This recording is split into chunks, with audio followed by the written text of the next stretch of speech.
Assalamualaikum warahmatullahi wabarakatuh. Nama saya Irma Alvita. Saya dari Prodi Bimbingan Konseling. Di sini saya akan membahas tentang kesehatan mental. Jadi, kesehatan mental itu dipengaruhi oleh peristiwa besar dalam kehidupan di masa lampau.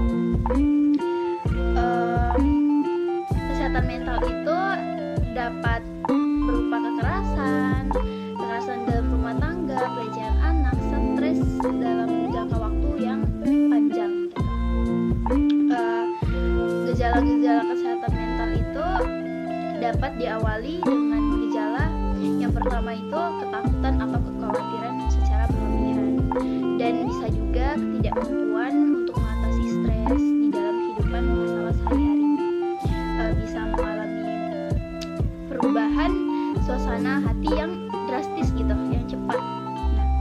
Kadang juga bisa merasa sedih, tidak berarti, gampang putus asa, kayak gitu.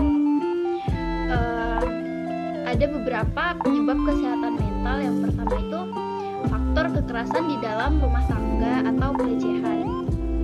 Yang kedua itu kekerasan pada anak atau riwayat kekerasan pada masa kanak-kanak, maksudnya pada masa yang anak-anak yang bisa dibilang cukup di masa pertumbuhan gitu. Terus dapat berupa juga diskriminasi atau stigma.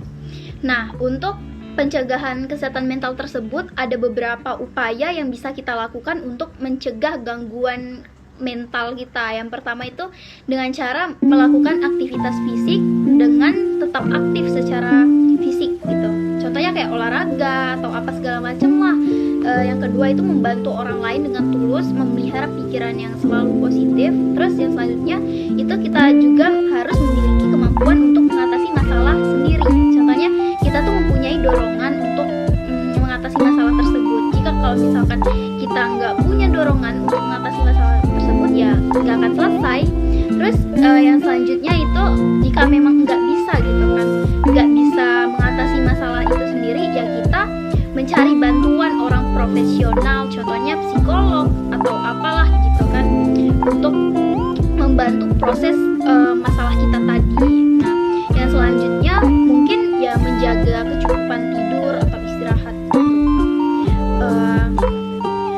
Yang selanjutnya itu kita juga harus mempunyai support gitu. Support group tuh umumnya tuh beranggotakan pengidap penyakit mental gitu, yang sejenis atau yang udah dapat mengendalikan emosinya dengan baik gitu. Contohnya ya teman-teman kita mungkin yang punya gangguan mental atau apalah gitu, tapi dengan mereka tuh bisa gitu, bisa mengatasi diri mereka sendiri gitu. Nah, terus kita tuh harus mempunyai stimulasi otak berupa terapi elektrokonvulsif namanya.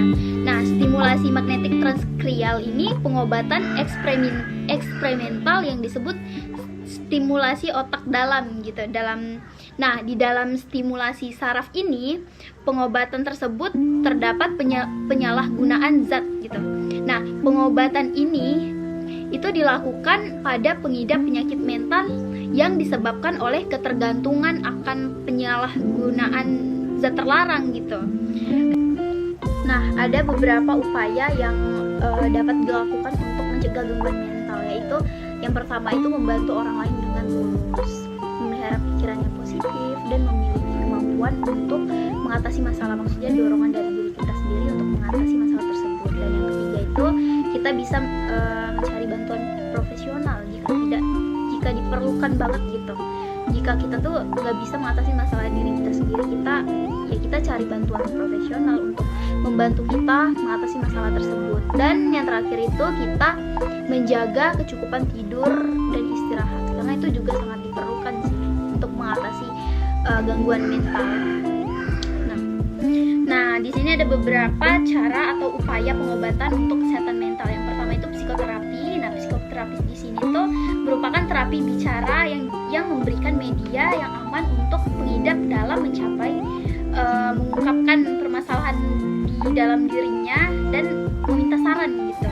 Nah, yang kedua itu dengan cara obat-obatan. Nah, umumnya bertujuan untuk mengubah senyawa kimia yang ada di otak. Pokoknya obat-obatan ini tuh umumnya dikombinasikan dengan psikoterapi untuk hasil pengobatan yang lebih efektif. Terus yang ketiga itu bisa menggunakan rawat inap. Nah, jika pengidap membutuhkan pemantauan terhadap gejala-gejala penyakit tersebut, ya dengan cara rawat inap ini gitu. Terus yang keempat itu ada support group gitu. Nah, support group itu umumnya beranggotakan pengidap penyakit mental yang sejenis lah dengan dia gitu. Nah, yang kelima itu